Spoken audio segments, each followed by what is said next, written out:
Mandi Sadar seat पर कांटे की टक्कर, बीजेपी कांग्रेस के सामने प्रवीण शर्मा। क्या है मंडी का सियासी समीकरण?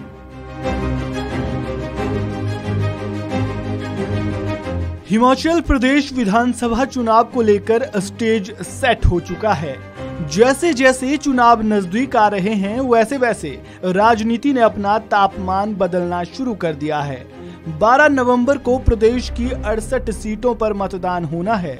जनता को लुभाने के लिए सभी पार्टियों ने प्रचार प्रसार तेज कर दिया है।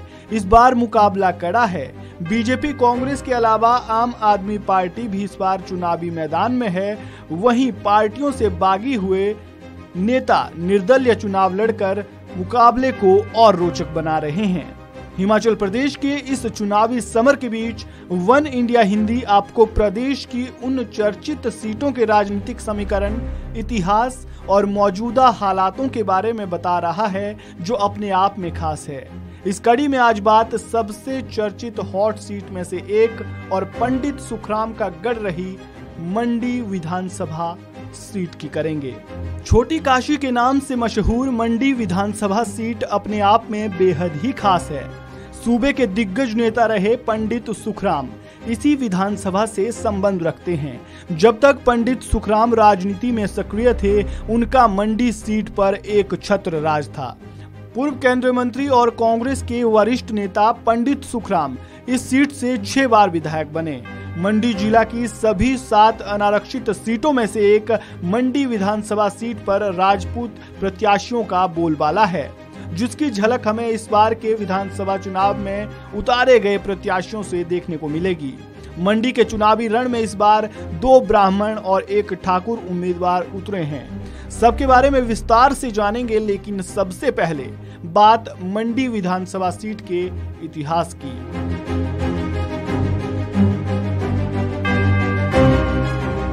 मंडी सदर विधानसभा सीट पर हमेशा से कांग्रेस का दबदबा रहा है, जिसकी सबसे बड़ी वजह थी पंडित सुखराम शर्मा। पंडित सुखराम और जनता का रिश्ता कैसा था, इसे आप ऐसे समझ सकते हैं कि पंडित सुखराम शर्मा यहां से 6 बार विधायक चुने गए, जिनके नेतृत्व में कांग्रेस ने 8, बीजेपी ने 1 और हिविंका ने 2 बार विधानसभा चुनाव जीता। ये वही हिमाचल विकास कांग्रेस पार्टी यानी हिविंका है जो पंडित सुखराम ने कांग्रेस से अलग होकर बनाई थी। इस बारे में भी हम आपको वन इंडिया की रिपोर्ट में बता चुके हैं। हिविंका की ओर से चुनाव लड़ते हुए भी पंडित सुखराम 2 बार विधायक चुने गए। अब तक चुने गए विधायकों की सूची अगर देखें तो 1967 से लेकर 1982 तक पंडित सुखराम कांग्रेस की ओर से लगातार 4 बार विधायक बनकर विधानसभा पहुंचे। 1985 में कांग्रेस की ओर से दुर्गादत्त ने चुनाव लड़ा और जीते। 1990 में बीजेपी पहली बार सत्ता में आई और कन्हैया लाल यहां से विधायक बनकर चुनाव जीते। 1993 में अनिल शर्मा कांग्रेस की ओर से जीते। वहीं 1998 और 2003 में पंडित सुखराम एक बार फिर हिविंका के साथ मंडी सदर विधानसभा से चुनाव जीतकर विधानसभा पहुंचे। इसके बाद 2007 से लेकर 2017 तक पंडित सुखराम के बेटे अनिल शर्मा ने यहां से लगातार 3 चुनाव जीते और विधानसभा पहुंचे। ये तो हुई बात इतिहास की। अब मौजूदा हालातों पर आते हैं और वर्तमान में मंडी सीट का विधानसभा समीकरण क्या है, ये जानने की कोशिश करते हैं।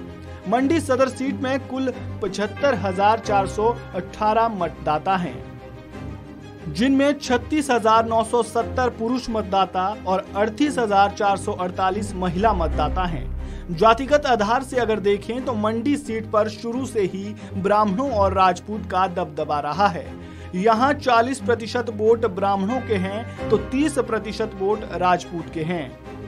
मंडी सदर विधानसभा सीट से इस बार बीजेपी ने ब्राह्मण चेहरे और मौजूदा विधायक अनिल शर्मा को ही चुनावी मैदान में उतारा है और कांग्रेस ने चंपा ठाकुर पर विश्वास जताया है।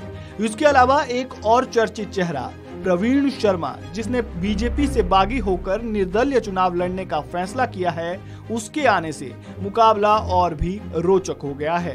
प्रवीण शर्मा बीजेपी के प्रचार प्रसार समिति के संयोजक थे, जिन्होंने टिकट ना मिलने के चलते सभी पदों से इस्तीफा दिया और निर्दलीय चुनावी मैदान में उतर गए। वहीं आम आदमी पार्टी ने श्याम लाल को टिकट दिया है। सबसे पहले बात अनिल शर्मा की करते हैं। अनिल शर्मा पर बीजेपी ने एक बार फिर भरोसा जताया है। अनिल शर्मा 2007 से चुनाव लगातार जीतते आ रहे हैं। अनिल शर्मा की मंडी सीट पर अच्छी खासी पकड़ है। पंडित सुखराम का राजनीतिक कद और मौजूदा सरकार का साथ अनिल शर्मा के लिए फायदेमंद साबित हो सकता है, लेकिन उनके लिए राह आसान होगी ऐसा बिल्कुल भी नहीं है। वहीं बात अगर बीजेपी से बागी हुए प्रवीण शर्मा की करें तो वे अनिल शर्मा के लिए खतरा बन सकते हैं। प्रवीण शर्मा भी पंडित सुखराम के शिष्य हैं। इस लिहाज से उन्हें सुखराम परिवार के सारे राजनीतिक दांवपेच की अच्छी जानकारी है। ऐसे में प्रवीण शर्मा ब्राह्मण वोटों में जितनी ज्यादा सेंध लगाएंगे, अनिल शर्मा की राह उतनी ही ज्यादा मुश्किल होगी। वहीं कांग्रेस ने मंडी सीट से चंपा ठाकुर को टिकट दिया है। वे मंडी जिले में कांग्रेस पार्टी की ओर से अकेली महिला प्रत्याशी हैं। चंपा ठाकुर मंडी विधानसभा सीट से एक मजबूत दावेदार है।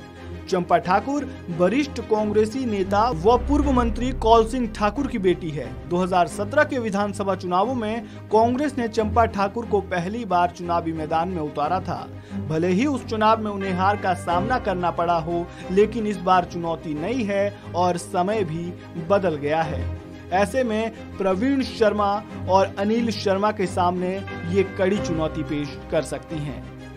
इन तीनों राजनीतिक धुरंधरों के चुनावी मैदान में उतरने के बाद मुकाबला रोचक हो चुका है। ऐसे में इस बार मंडी सदर विधानसभा सीट पर 2 ब्राह्मणों और 1 ठाकुर चेहरे में कांटे की टक्कर देखने को मिलेगी। अब देखना ये होगा कि इस त्रिकोणीय मुकाबले में बाजी कौन मारता है और जनता किसे अपना विधायक चुनती है। इस रिपोर्ट में फिलहाल इतना ही। आपको जानकारी कैसी लगी कमेंट बॉक्स में अपनी राय जरूर दें। वीडियो को लाइक करें और खबरों से जुड़े ताज़ा अपडेट के लिए वन इंडिया हिंदी को सब्सक्राइब करना बिल्कुल भी ना भूलें।